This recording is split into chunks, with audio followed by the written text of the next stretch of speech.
Pai Senhor, amados e queridos irmãos, estamos dando início à nossa transmissão do encerramento da Escola Bíblica Dominical. No dia de hoje, dia 28, estudaremos a lição de número 13, que tem por título O Novo Homem em Jesus Cristo. Estamos aqui juntos, reunidos, pastor Wilson Dantas, nosso presidente da Assembleia de Deus do Conjunto Vitória, Adconv, e o presbítero Bezaliel Júnior, que hoje estará a cargo de estar nos trazendo essa importante lição de encerramento do nosso trimestre.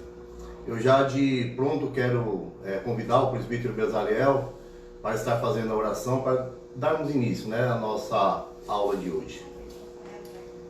Pois bem, vamos então neste momento fazer uma oração. Vamos fechar os nossos olhos. Soberano eterno Deus, neste momento, Pai, nós te agradecemos por esta oportunidade de estarmos mais uma vez em Tua presença, Pai. Ó Deus, que nós venhamos, Deus, sentir a Tua presença neste local e que também as pessoas que estão nos assistindo, Pai, venham também sentir a Tua presença, Deus. Que de alguma forma, Pai, através dos louvores, através da ministração da Tua palavra, Deus, vidas venham ser alcançadas e edificadas. Pai, Deus, abençoa neste momento, Deus. Isso é o que nós te pedimos, Pai, e também por fé te agradecemos, em nome de Jesus. Amém. Estaremos agora ouvindo 2 hinos da nossa harpa cristã com o nosso pastor Wilson Dantas.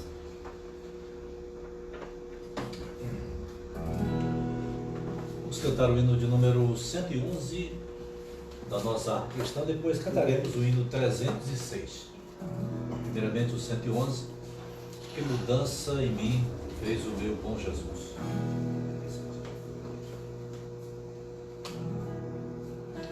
Se você puder, acompanhe conosco na sua harpa cristã, o hino de número 111. Fala da mudança, Mudança que Jesus faz na nossa vida para que possamos ser um novo homem em Cristo, conforme Paulo diz lá em 2 Coríntios 5:17. Se alguém está em Cristo, nova criatura é. Vamos cantar? Que mudança em mim fez o meu bom Jesus, vindo Ele ao meu coração, deu-me paz divinal, deu-me rosto e luz, veio Ele ao meu coração.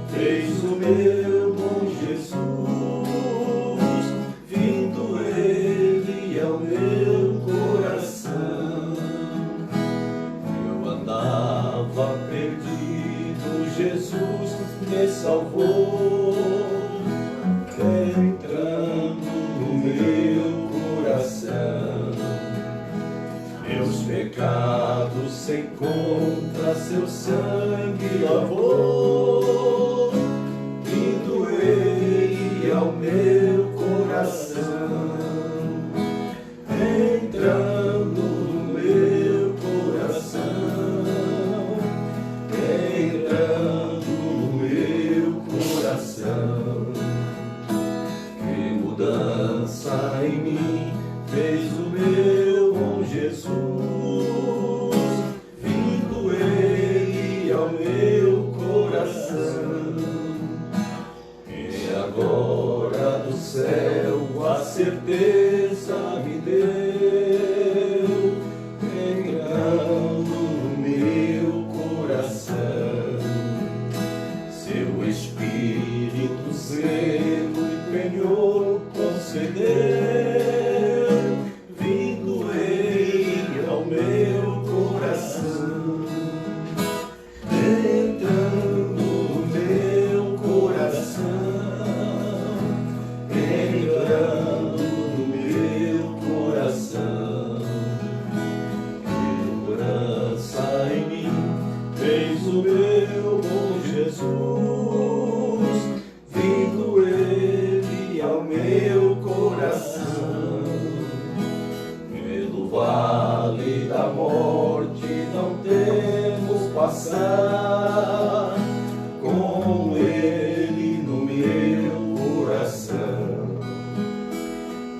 cidade celeste me vai transportar,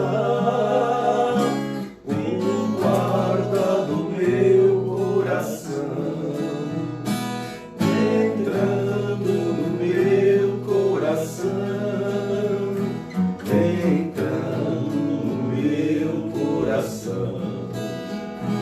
Que mudança em mim fez o meu bom Jesus, vindo Ele ao meu coração. Aleluia. Glória a Deus. Glória a Deus. Vamos cantar ainda o hino de número 306 da nossa arte cristã, a palavra de Deus. Será estudada mais uma vez essa manhã, como é estudada em todas as nossas escolas bíblicas, mostrando o valor que esta palavra tem para todos nós, como instrumento para a comunicação da vontade de Deus na nossa vida. Então, vamos cantar a palavra de Deus.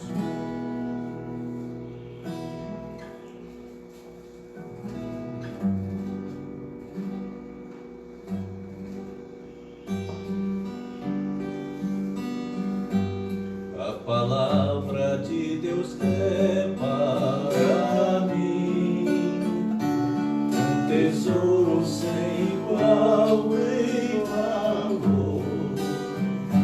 Fala do amor de Deus, do amor que não tem fim, mais precioso do que ouro é este amor.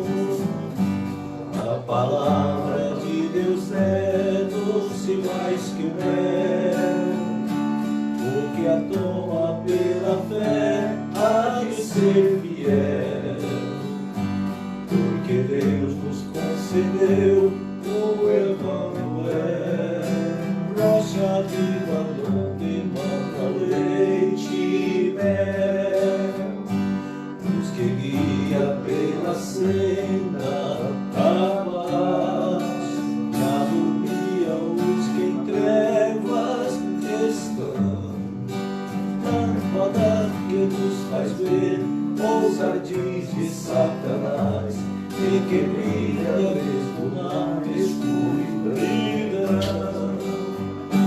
A palavra de Deus é doce mais que o mel, o que a toma pela fé há de ser fiel, porque Deus nos concedeu o Emanuel, rocha viva onde emana leite e mel. É o farol que sempre resplandeceu e que mostra o porto da salvação. Quem na arca já entrou e do mundo se esqueceu, chegará por certo a eterna mansão. A palavra de Deus é doce mais que o mel, o que a toma pela fé há de ser fiel, porque Deus nos concedeu o Emanuel,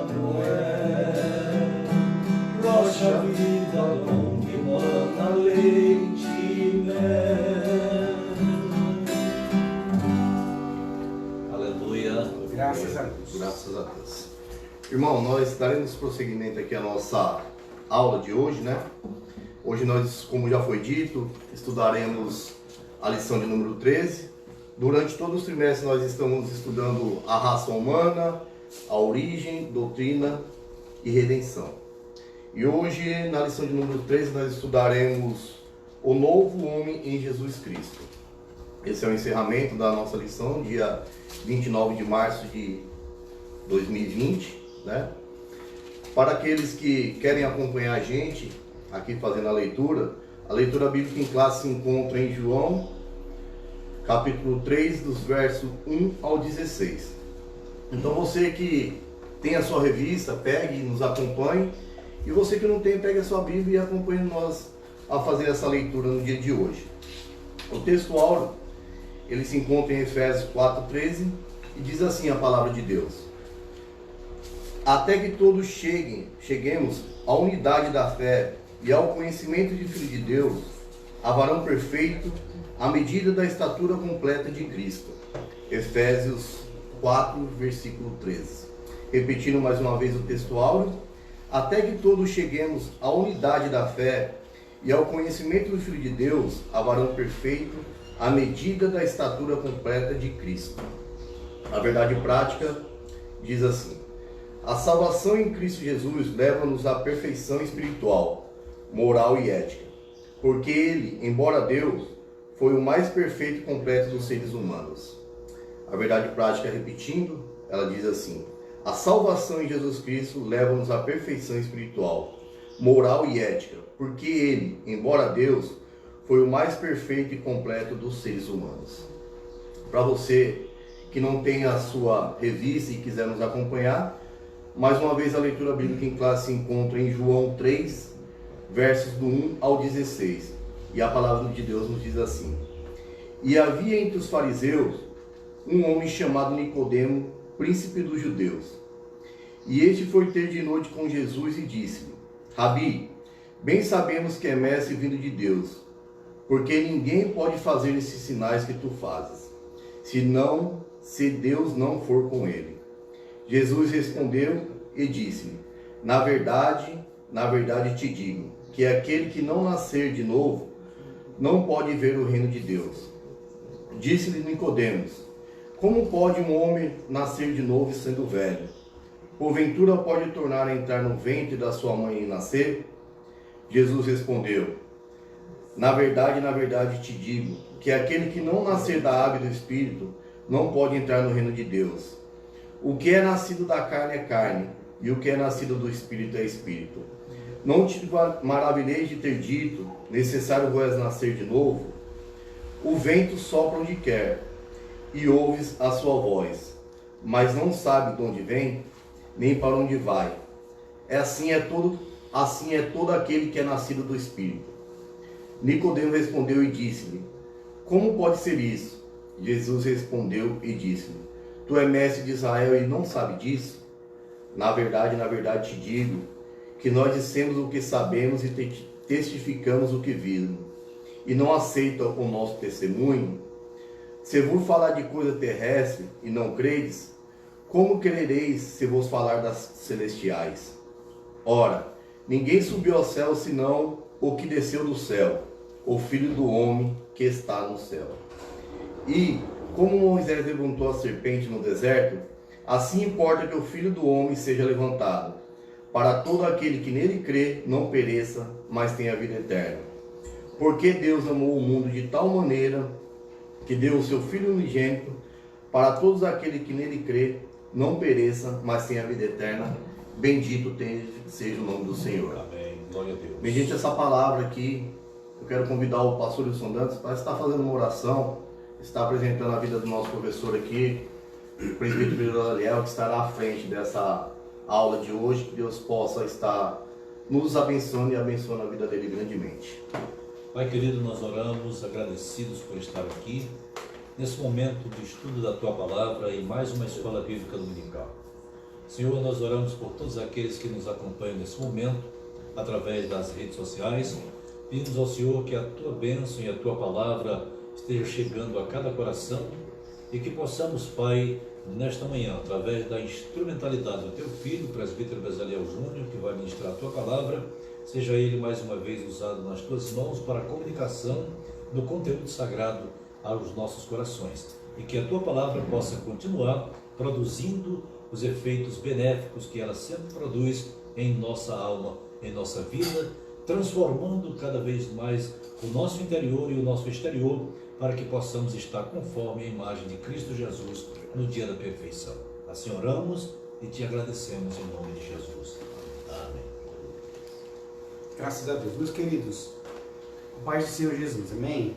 Glória a Deus. Nós, mais uma vez, estamos aqui nesta missão e feliz por você estar aí também nos assistindo, né?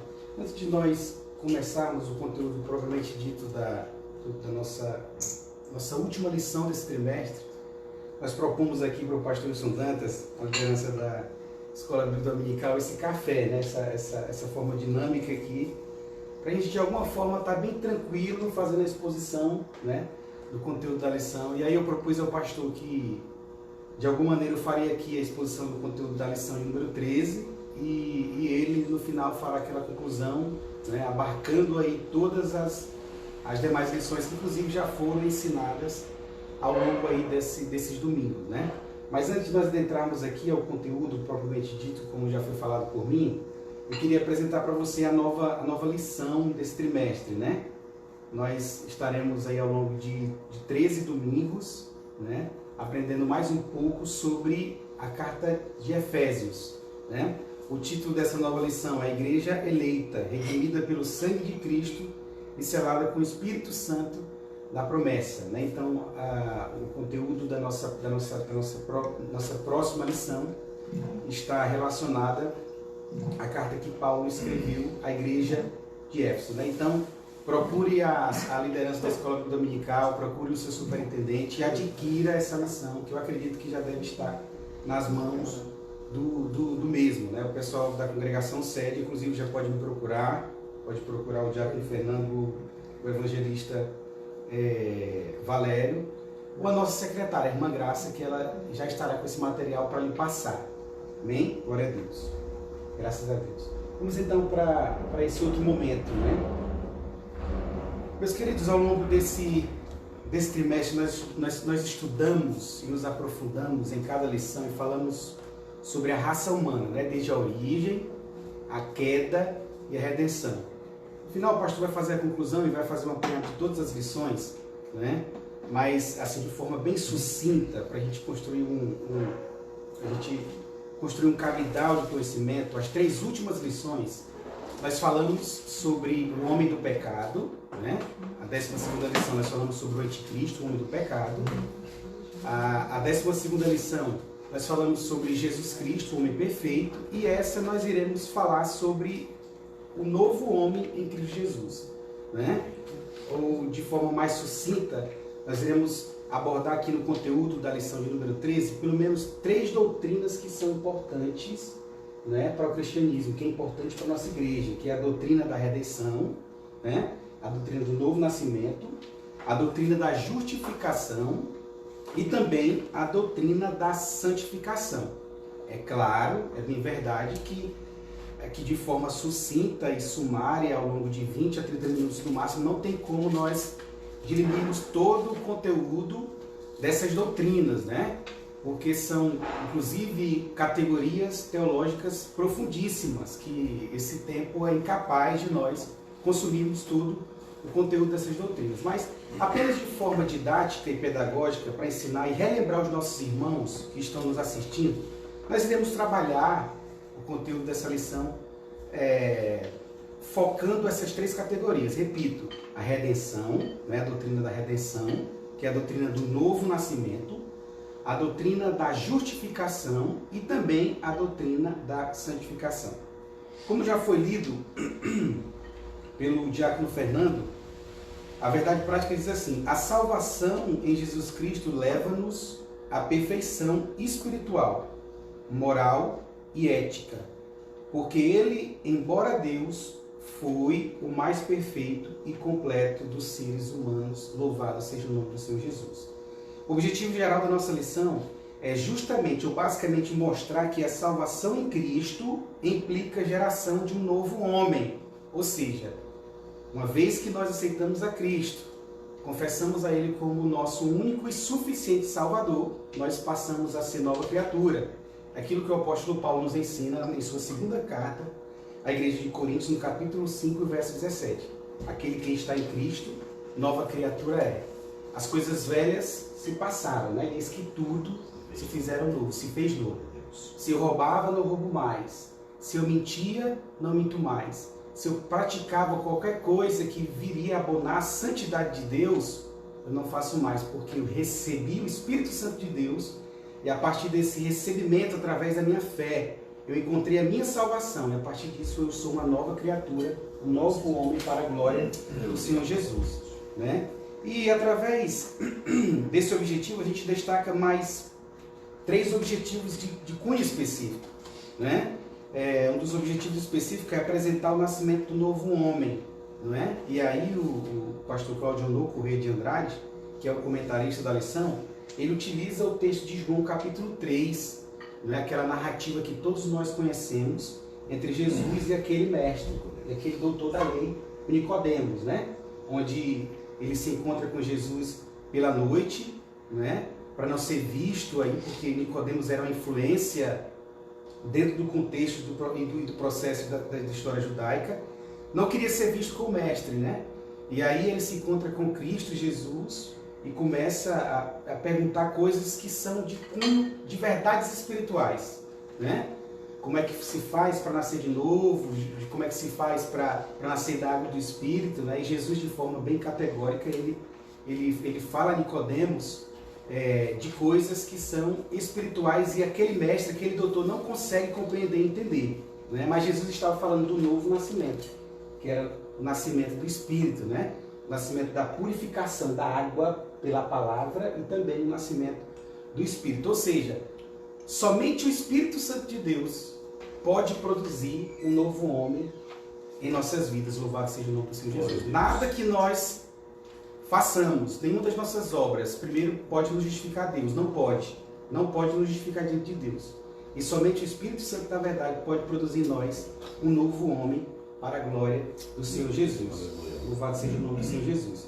E aí, João é bem claro ao explicar isso, né? Ainda em João capítulo 1, verso 12 e 13, ele diz assim: mas todos quantos receberam o que? Receberam a Cristo, receberam o Espírito Santo, né? Deu-lhe o poder de serem feitos filhos de Deus, aos quem creem no seu nome, os quais não nasceram do sangue e nem da carne, e nem da vontade do varão, mas da vontade de Deus. Ou seja, meus irmãos, somente o Espírito Santo de Deus, somente Jesus Cristo se movendo em nós pode nos transformar em uma nova criatura. Louvado seja o nome do Senhor Jesus. Graças a Deus. Graças a Deus. E aí, no primeiro tópico, ele vai justamente falar sobre esse novo nascimento, sobre essa redenção, que todos nós, enquanto cristãos, enquanto pessoas que aceitaram a Cristo, né? Pessoas que através da fé aceitaram o sacrifício, a obra redentora, substitutiva e vicária de Cristo na cruz do Calvário, precisa nascer de novo. Nós precisamos experimentar esse novo nascimento. E aqui eu fiz aqui algumas anotações e fazendo a pergunta eu anotava e respondia, né? O verdadeiro cristão, aquele que nasce de novo, é aquele que obedece à palavra de Deus, né? Aquele que obedece à palavra de Deus. João capítulo 14, o verso 21, diz que aquele que tem os meus mandamentos e o guarda, esse é o que me ama. Então você quer conhecer uma pessoa que nasceu de novo, uma pessoa que tem Cristo em seu coração, uma pessoa que foi influenciada pelo benefício da salvação, que é a redenção, que é o novo nascimento, ela ama a palavra de Deus. Ela tem prazer na lei do Senhor e nela medita de dia e de noite. Uma outra característica de uma pessoa que nasceu de novo é que ela não esconde sua identidade, né? Inclusive ela tem prazer, né, pastor, em dizer que eu sou cristão, eu aceitei a Cristo, Ele mudou a minha vida, Ele mudou o meu caráter, Ele mudou o meu viver, né? E aí em Mateus capítulo 5, verso 14, diz assim, ó, vós sois a luz do mundo, naquele contexto em que Jesus fala aos discípulos. Primeiro ele nos classifica como a luz e sal do mundo, né? E nós precisamos ser essa luz. Ele diz assim, ó, vós sois a luz do mundo, e não se pode esconder uma cidade edificada sobre um monte. Ora, se você aceitou a Jesus, se você está edificado em Cristo Jesus, que é o monte, né? Que é a rocha, não tem como se esconder, não tem como se esconder, a não ser ter prazer, sentir prazer, não é que você hoje é uma nova criatura que aceitou Jesus Cristo como seu Salvador e que Ele é que agora é o seu Senhor e rege a sua vida. Louvado seja o nome do Senhor Jesus. Uma outra característica de um cristão que nasceu de novo é que ele não se envergonha do Evangelho, né? Aquilo que Paulo nos ensina, que diz que não se envergonha do Evangelho porque é poder de Deus, né? Poder de Deus Louvado seja o nome do Senhor Jesus. Então uma pessoa que nasceu de novo, ela não se envergonha do Evangelho. Louvado seja o nome do Senhor Jesus.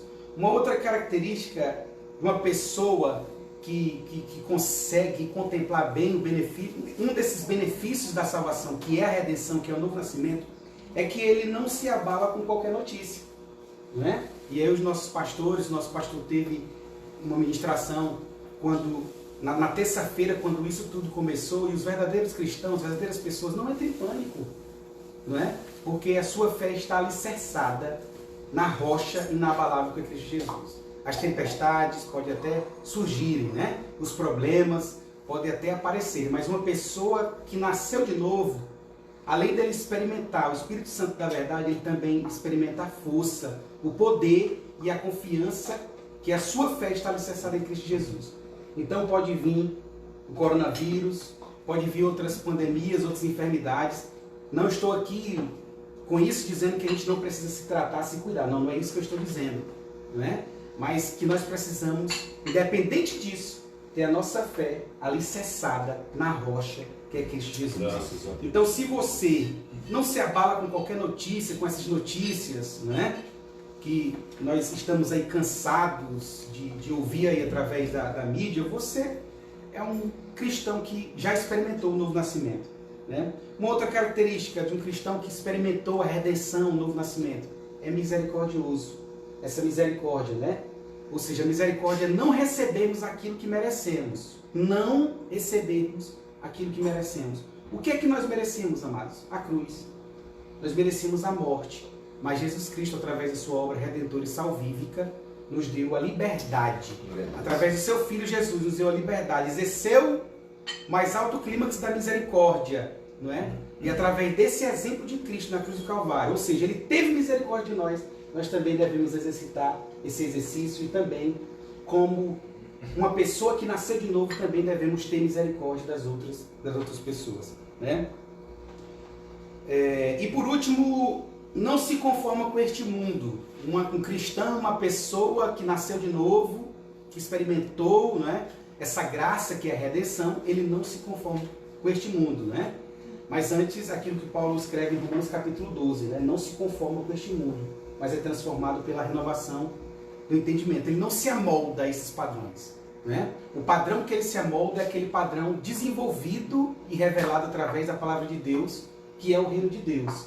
Ele se molda, ele se padroniza a esse padrão que está relacionado ao reino de Deus, né? Ao padrão que é Cristo Jesus, ao padrão de moralidade, ao padrão de ética. Ele tem a mente de Cristo. De forma resumida e sumária, o cristão que nasce de novo, ele tem a mente de Cristo, ou passa a desenvolver a mente de Cristo. Vamos correr aqui, meus queridos.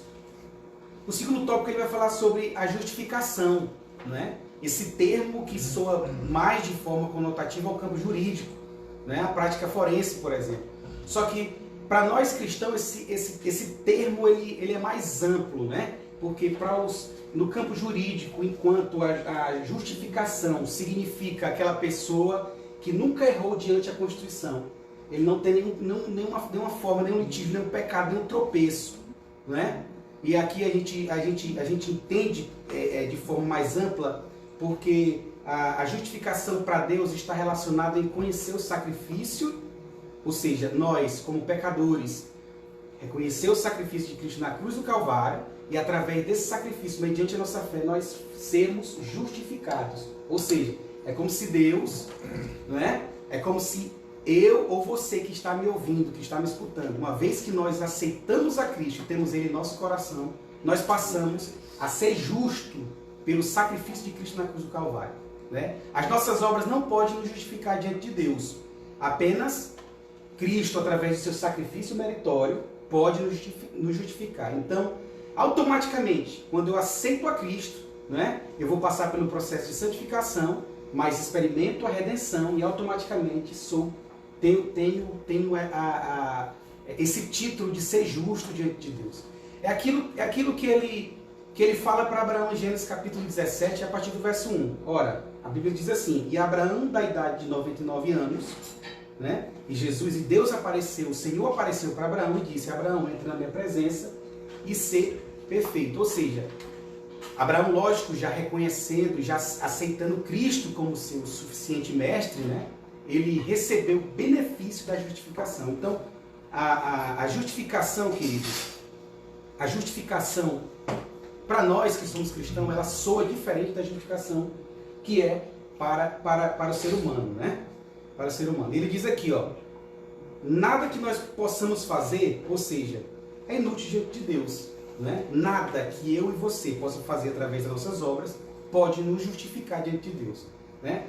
Pode nos justificar diante de Deus. Você pode até... As obras são importantes, as obras é importante, mas nós fazemos essas obras porque nós já somos salvos. Não fazemos essas obras para a salvação. Não fazemos essas obras para nos justificar diante de Deus, mas nós fazemos essas obras para a salvação. O que Paulo escreve em Efésios capítulo 2, verso 8, né? Que a salvação é por intermédio da graça, mediante a fé, né? E não através das nossas obras, para que nós não possamos nos gloriar, mas é um dom de Deus, é um presente de Deus, né? Para que nenhum homem possa se gloriar. Então, amados, quer ser justo, né? É como ele diz aqui, quer de alguma forma você ser justificado por Deus, é só através do sacrifício de Cristo na cruz do Calvário, né? E aí eu estudando uma outra lição, eu lembrando que a justiça para o homem, alguma pessoa pode cometer algum delito, né, algum crime, mas mesmo assim, meu pastor, ali a sua ficha fica suja, né? Sim. Ali o seu processo fica sujo. Mas a justificação para Deus, meu amiguinho, uma vez que você reconheceu que Ele é o teu Senhor, uma vez que você se arrependeu da vida de pecado que você tinha, a Bíblia fala que Ele esquece tudo. Fica sem antecedentes criminais. Fica sem antecedentes criminais. Muito bem colocado, pastor. Então, olha que maravilha. Olha que maravilha, né? A justificação para o homem está relacionada a essa questão, mas para Deus é isso, né? Mas para Deus está relacionado a isso, né? Você recebe como se fosse um novo livro em branco. Né? E a partir daquele momento, a partir daquele novo nascimento, você passa a ser justo diante de Deus. É como se você não cometesse nenhum ato pecaminoso. É como se você nem cometesse nenhum ato de injustiça diante de Deus, né? E tem mais um elemento da graça da justificação de Deus. Ele não joga o pecado que você cometeu lá atrás, no passado, em seu rosto, em sua cara. Ele não fica lhe lembrando, porque uma vez ele esqueceu, ele jogou no mar do esquecimento. Ele esquece, né?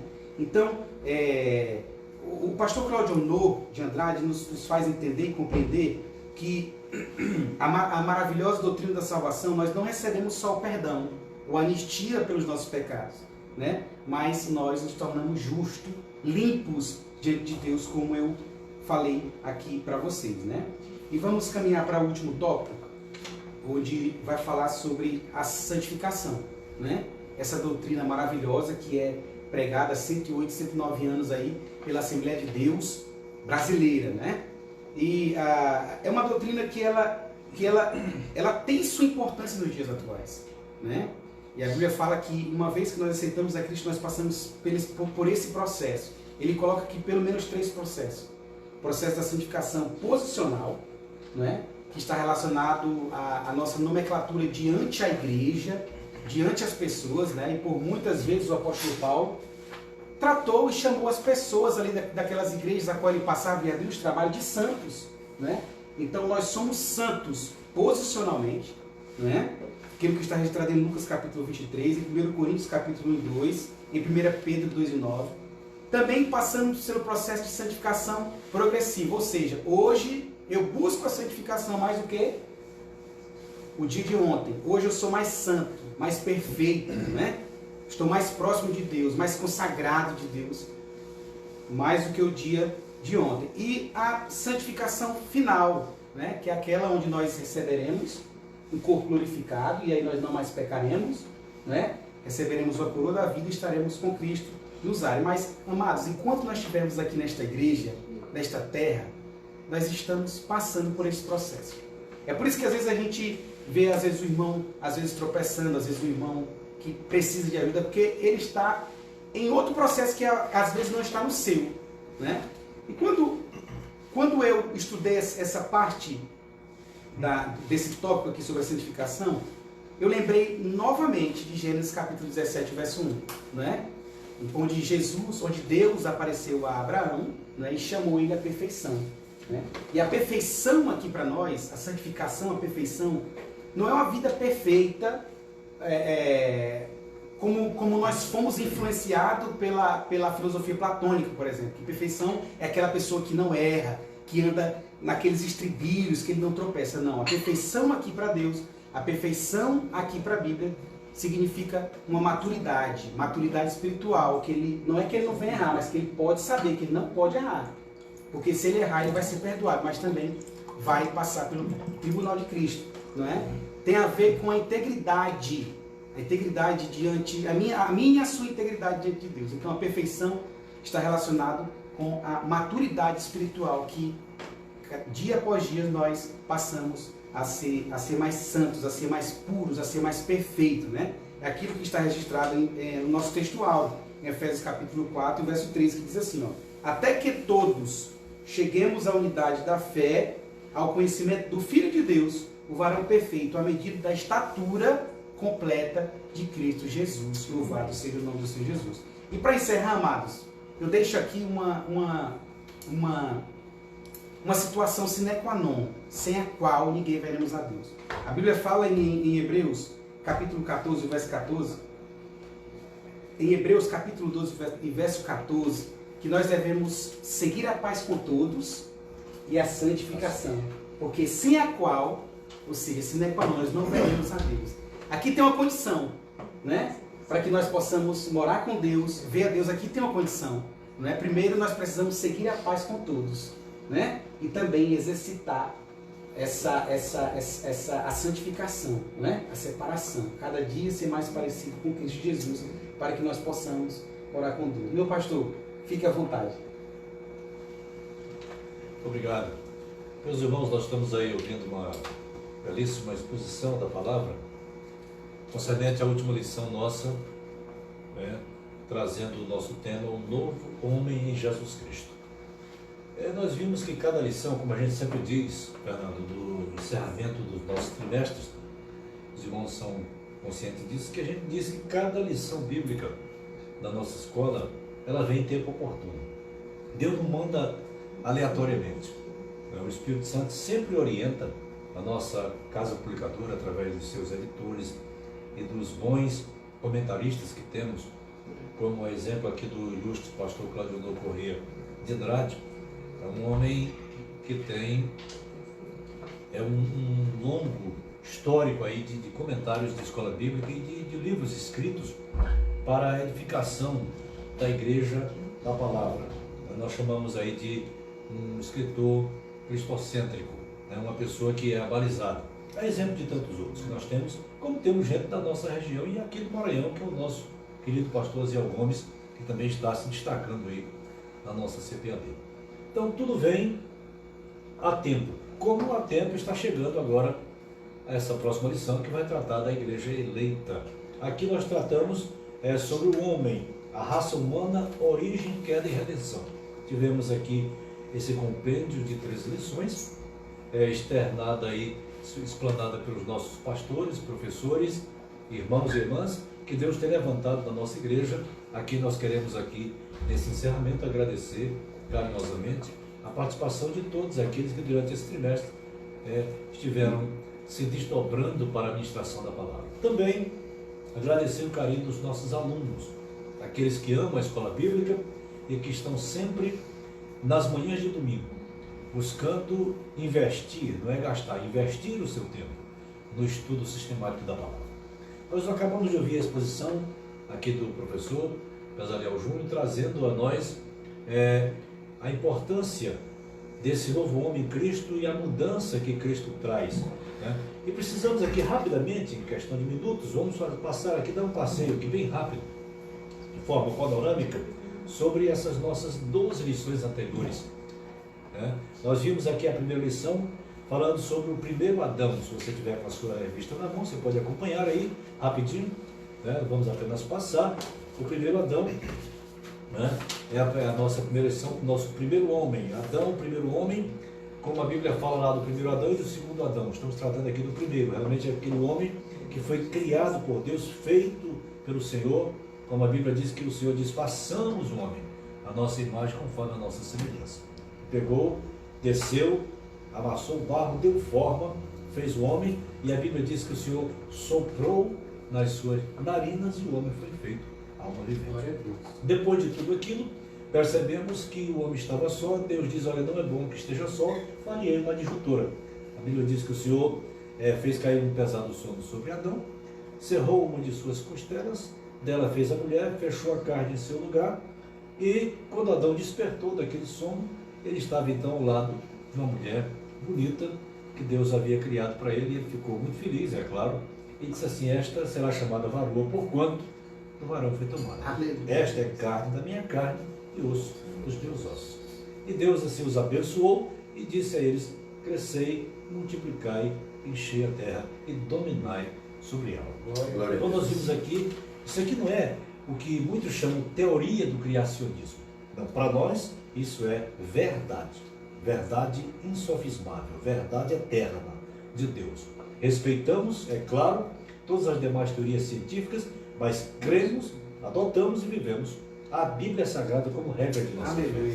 Então isso aqui para nós é Bíblia. E Bíblia é verdade. Glória a Deus. É como diz o célebre João 8,32, né?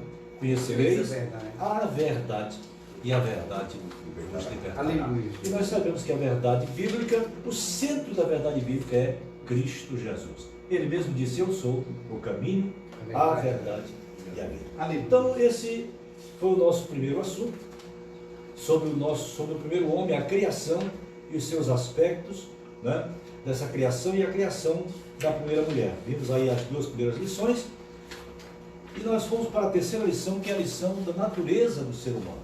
Aqui nós vimos especificamente sobre materialidade, visibilidade, tangibilidade e mortalidade. Nós vimos a forma como o homem é composto, né?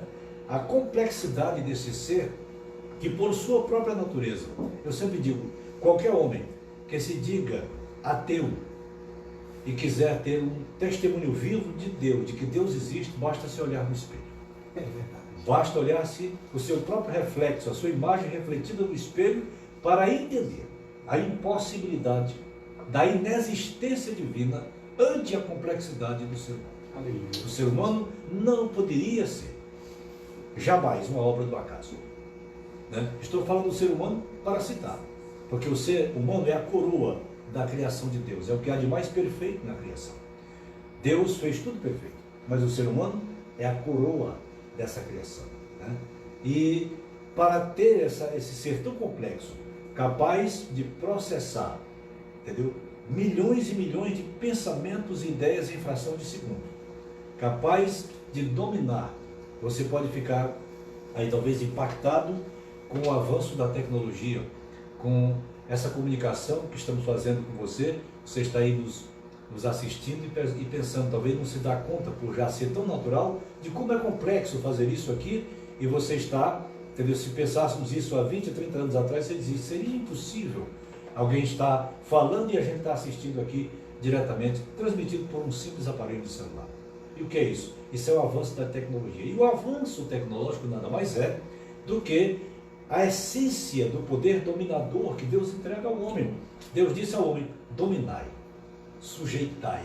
É uma forma bíblica de dizer que tudo Deus colocou para o homem. E lá no Salmo de número 8, Davi diz, Senhor, quem é o homem para que te lembres dele? Ou quem é o filho do homem para que o visite? Todavia tu o fizeste um pouquinho menor do que os anjos, de honra e de glória o coroaste.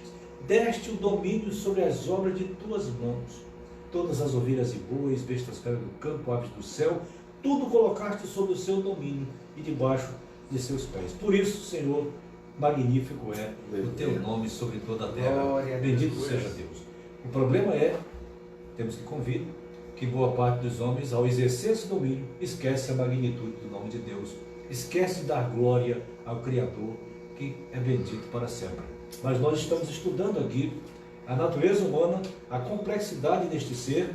Vimos os atributos, né, do homem, logo na lição subsequente, os atributos do ser humano, lição de número 4, nós acompanhamos aí a racionalidade, a espiritualidade, racionalidade e sociabilidade e criatividade.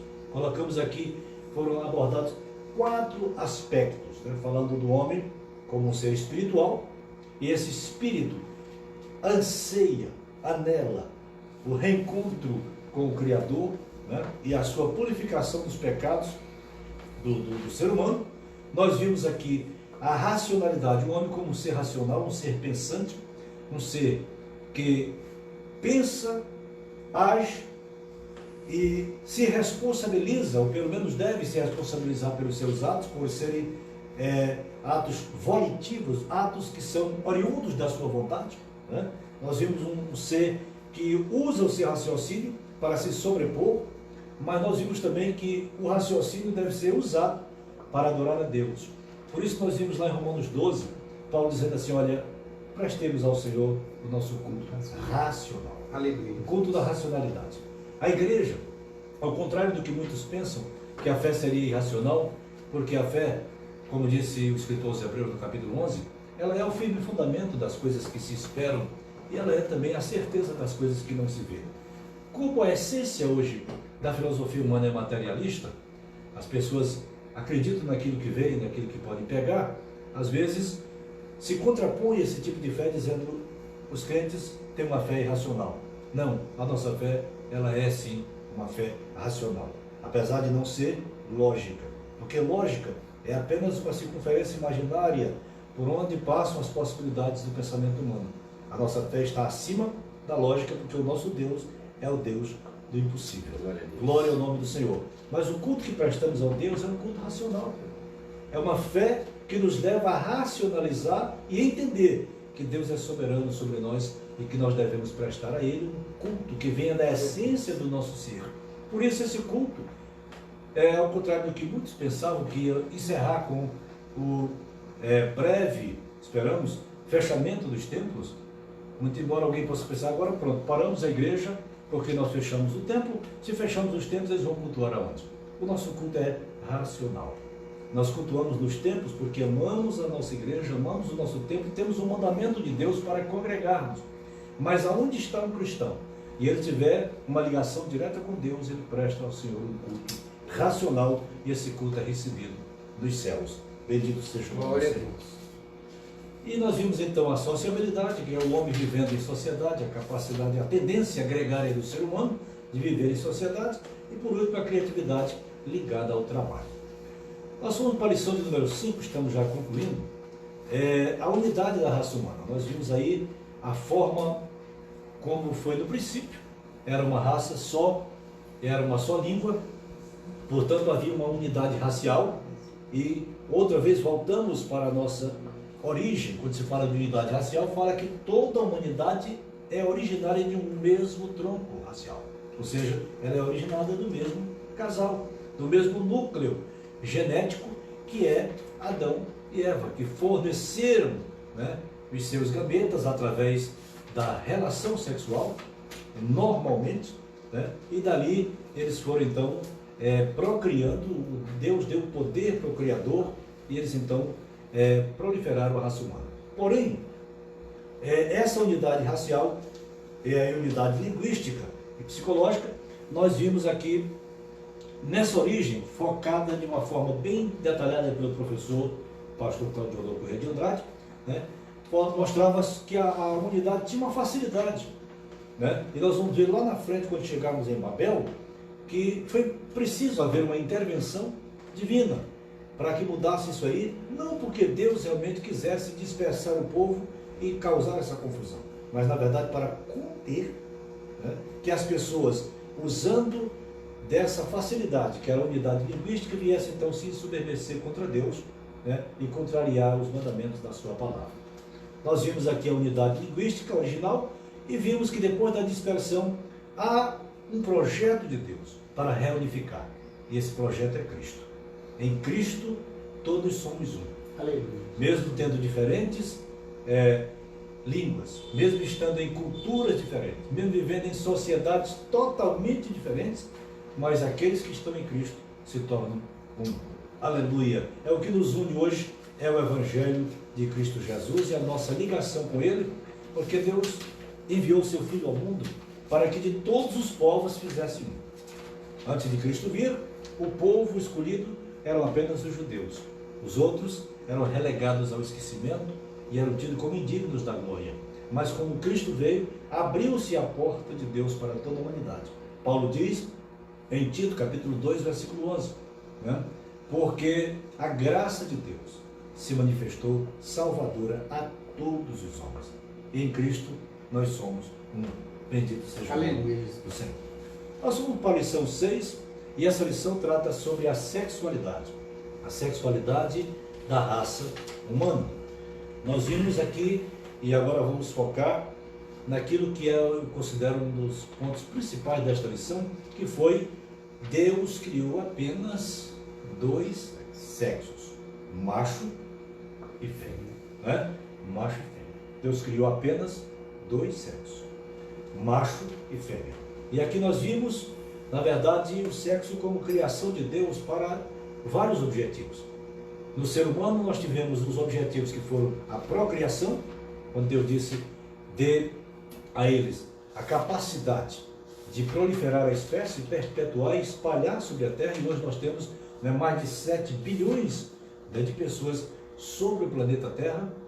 Na verdade, uma capacidade reprodutiva grande que o ser humano tem, respeitada aí as particularidades do homem e da mulher. Deus deu ao homem, quando se trata de cromossomos sexuais, Deus deu ao homem o poder, o potencial. Quando eu falo poder, eu falo potencial genético para a formação de menino e menina, dando o cromossomo X para menino e o cromossomo Y para menino. E aqui nós vimos que uma das principais funções do sexo, da sexualidade humana, é a procriação. Mas não poderia ficar só nisto. É também a união conjugal. Né? A união conjugal.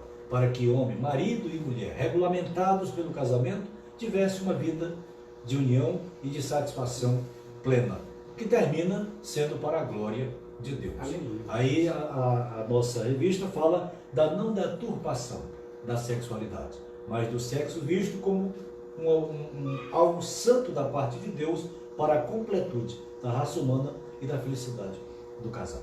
Mas nós fomos também instruídos sobre as distorções da sexualidade. Nessa lição, o professor Claudio Corrêa de Andrade tratou sobre isso aí e as formas como, na verdade, essa distorção acontece. Nós vimos a fornicação, o adultério, o homossexualismo e ideologia de gênero. São distorções. O que é distorção? É algo que sai da naturalidade. É algo que destoa daquilo que foi instituído, daquilo que foi estabelecido. Por isso, nós focamos muito nessa questão. Hoje prega-se muito sobre ideologia de gênero, onde as pessoas, depois que nascem e têm entendimento, é que na verdade teriam que escolher o que ser e o que gostariam de ser diante da sociedade.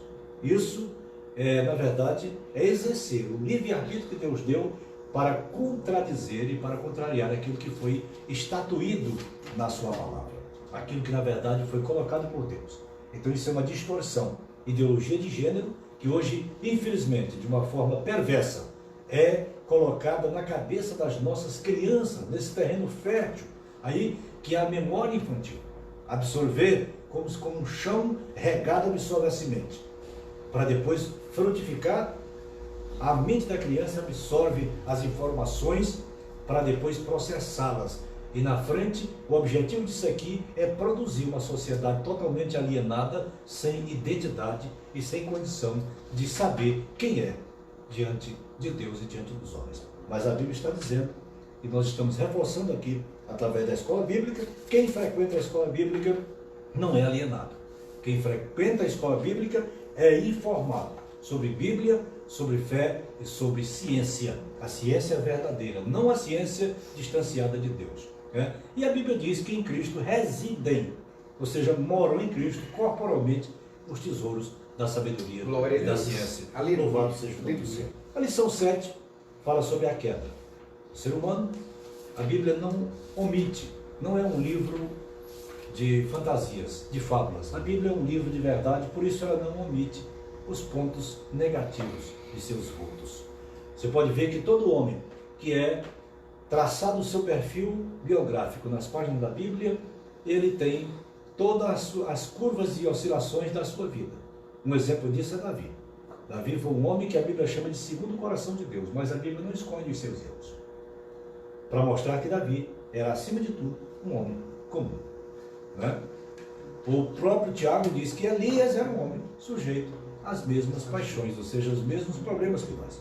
Mas ele orou e por 3 anos e meses não choveu, depois voltou a orar e Deus mandou chuva. Então a Bíblia não esconde nada disso. E a Bíblia trata exatamente sobre a queda do ser humano. O livre-arbítrio do ser humano, a responsabilidade sobre esse livre-arbítrio. E mostra a queda como um evento histórico, um evento literal. Né? O homem cedeu à tentação, nós sabemos disso, havia uma ordem divina sobre uma árvore no jardim, que era a árvore do conhecimento do bem e do mal. E Deus disse, olha, de todas elas vocês podem comer, mas daquela ali, não. Alguém às vezes pergunta, especula, que árvore era essa? Era maçã? Era pera, era morango, era uva, era o quê? A Bíblia não diz o que era. A Bíblia apenas diz que era uma árvore que tinha um fruto agradável. E Deus colocou ali apenas um sinal para testar a lealdade, a obediência, a fidelidade do homem. E o diabo personificado na serpente seduziu a mulher e disse, olha, Deus não quer que vocês comam, não é porque vocês vão cair, vão morrer, não. Deus não quer que vocês comam, porque quando vocês comerem, vocês serão iguais a eles. E na verdade, de certa forma, isso aconteceria. Só que o diabo não disse o que viria depois. Ele apenas disse que eles teriam conhecimento do bem e do mal, mas não disse as consequências. E Eva então pegou, comeu do fruto e deu ao seu marido, e o marido também comeu. E nós sabemos que daí eles perceberam então, até aquele momento eles estavam sob uma dispensação, que era chamada dispensação da inocência. Até aquele momento eles estavam nus, como diz lá em Gênesis capítulo 2, e não se envergonhavam, porque não havia malícia no seu olhar, não havia capciosidade, não havia a chamada concupiscência dos olhos, que é o chamado olhar malicioso, olhar com segundas intenções. Havia uma naturalidade. Né? Havia uma naturalidade. Olhavam para o outro e estava tudo natural. E naquele momento, com a desobediência, o pecado entrou no mundo e foi quebrada então essa primeira dispensação. E passou-se a segunda dispensação da raça humana, que é a dispensação da consciência. Eles passaram a perceber que estavam nus. E começou-se então a fazer folhas, tecer folhas de figueira, para se vestir, porque já começaram a se envergonhar da própria nudez. Foi quando Deus desceu, conversou com o homem no jardim, vamos concluir aqui, esse não é o foco, mas Deus conversou com o homem no jardim e diz a Bíblia que Deus pegou peles, né, de um cordeiro e fez ali vestes para o homem. Isso já aponta uma simbologia muito profunda para Cristo. Folhas de figueira representam as obras humanas de justiça que alguém tenta fazer para se justificar, para se cobrir, para fazer com que não apareçam os pontos negativos da sua personalidade, os seus pecados, os seus erros. Mas como toda folha, rapidamente se desidrata, seca e vira pó, ou seja, se desfaz. Uma folha não subsiste 24 horas sem estar ligada no caule, né? Seca, murcha e se desfaz. E o ato de Deus pegar e vestir o homem de pele, ele estava dizendo, eu vou fazer vestes de salvação. Vestes duráveis. Vestes que na verdade possam não apenas cobrir, mas na verdade dar uma nova roupagem. Aleluia! E o profeta Isaías diz que Deus nos veste com vestes de salvação. Lá na frente, João Batista olha para Jesus e diz, eis o Cordeiro de Deus que tira o pecado do mundo. Aleluia. Então aquele cordeiro lá no Éden, aquele animal que foi morto para ceder sua pele, para vestir o ser humano, era um tipo de Cristo que um dia subiria à cruz do Calvário para morrer e derramar seu sangue a fim de lavar os nossos pecados e nos vestir com as vestes da justiça de Deus, como foi muito bem colocado aqui pelo professor Bezalel, né? Ele disse que quem está em Cristo apaga o passado. Para a justiça humana não é assim.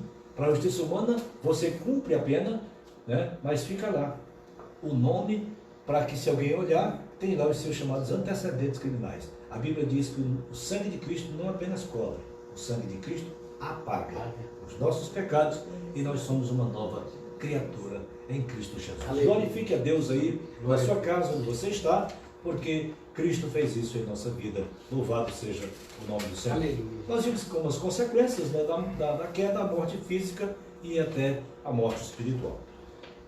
Nós vimos agora, vamos para o início da civilização humana, a lição de número 8. A origem, tendo o casamento como base, e mais uma vez aqui nós reforçamos que Deus institui o casamento justamente, e o casamento monogâmico, né? Por isso deixará o homem pai e mãe e iniciar a sua mulher. Casamento monogâmico, mono é um. Então cada homem deve ter sua mulher, e cada mulher deve ter o seu marido, e assim seja constituída a estrutura familiar. Depois nós fomos para a civilização em conflito, mostrando aí o primeiro homicídio, Caim matando Abel, e tendo aí a primeira distorção da vontade divina, né, e as consequências. Vimos lá depois a cidade de Lameque, lá depois de Noé, depois do dilúvio, quando Deus tira Noé da arca, isso já com mais de 2000 anos de civilização, vem o dilúvio, pela raça humana está totalmente corrompida, Deus manda um dilúvio, preserva uma família, que é a família de Noé, e depois Deus faz um novo pacto com Noé e diz: olha, Noé, nunca mais eu destruirei o mundo inteiro com água. Pode até algum lugar, como aqui na nossa cidade, foi e é frequentemente alagado pelas enchentes, justamente pelas consequências, né, da ação humana sobre a natureza. Mas destruir o mundo todo, não. Há um compromisso de Deus de não fazer isso, e nunca mais Deus fará isso com água. Mas Nimrod, o bisneto de Noé, não acreditou e disse: nós vamos construir uma torre e vamos subir com essa torre até acima das nuvens e vamos passar de lá, porque se ele resolver mandar a chuva de novo, nós estaremos livres, porque descobrimos que a chuva vem das nuvens.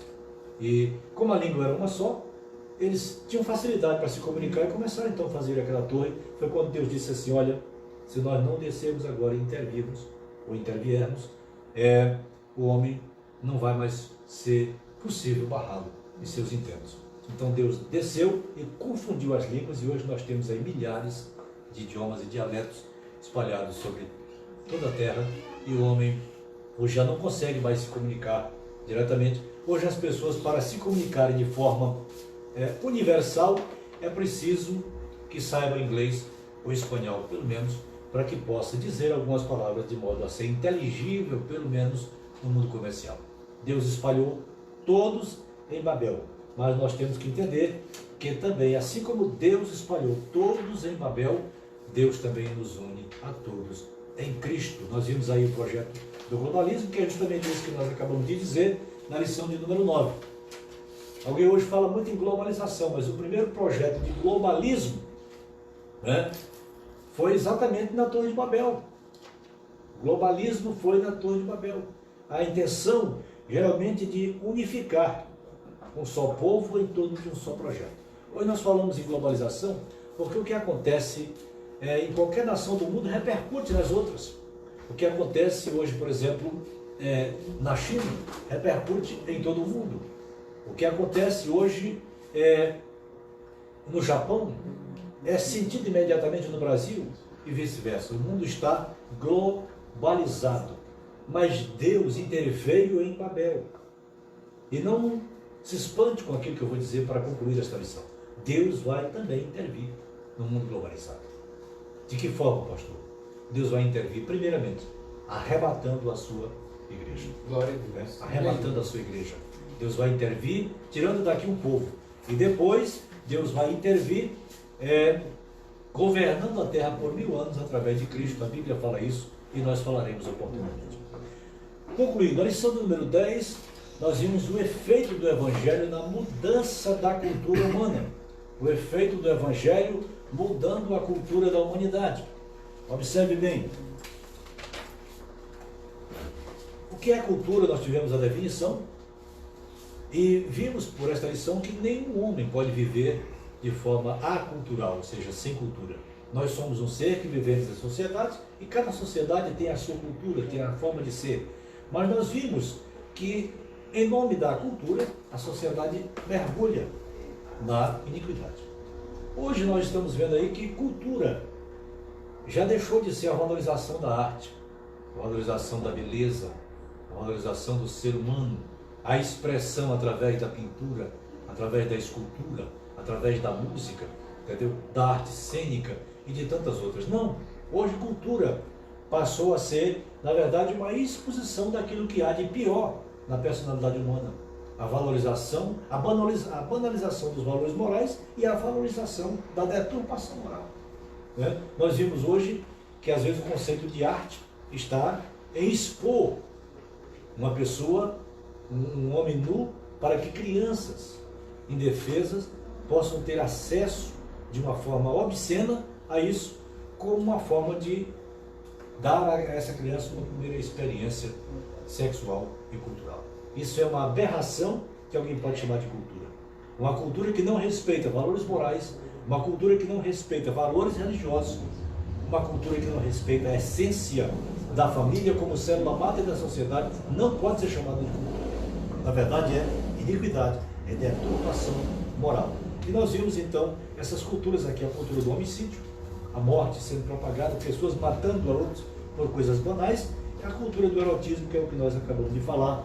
Tudo hoje está relacionado ao sexo e à banalização da sexualidade, e a cultura do consumismo irrefreado, que é na verdade as pessoas sendo reféns do mercado e o mercado influenciando tudo, inclusive o comportamento das pessoas.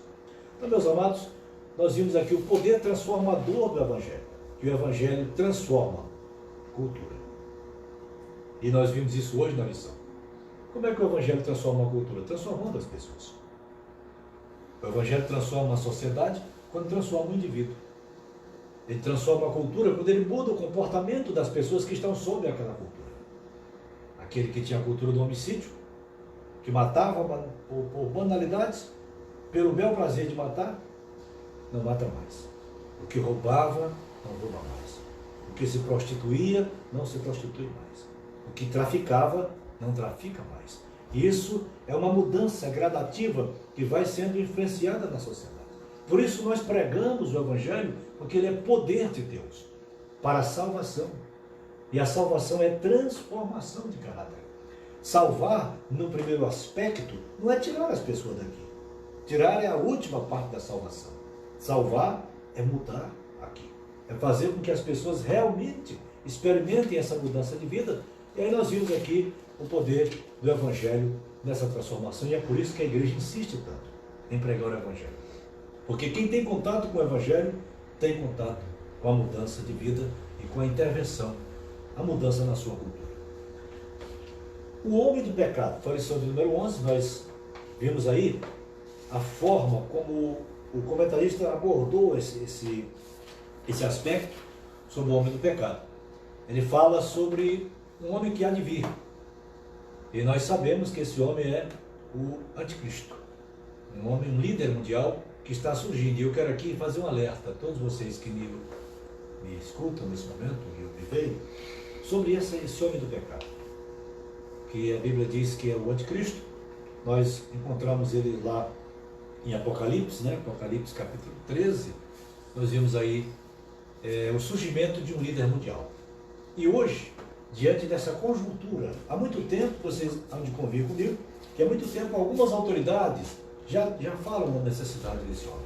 Mas hoje, com essa situação de pandemia que está sendo tão propagada aí afora, e que mostrou, mais uma vez, jogou na nossa cara a fragilidade da estrutura governamental humana. Os governos estão abalados.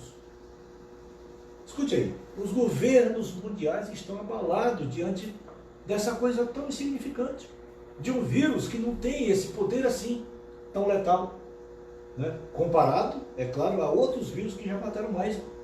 Mas chegou no momento em que toda a humanidade está se curvando diante dele, todo mundo trancado, todo mundo enclausurado. Claro que isso tem muitas mensagens e muitos propósitos por trás disso. Não podemos ser ingênuos para não entendermos isso.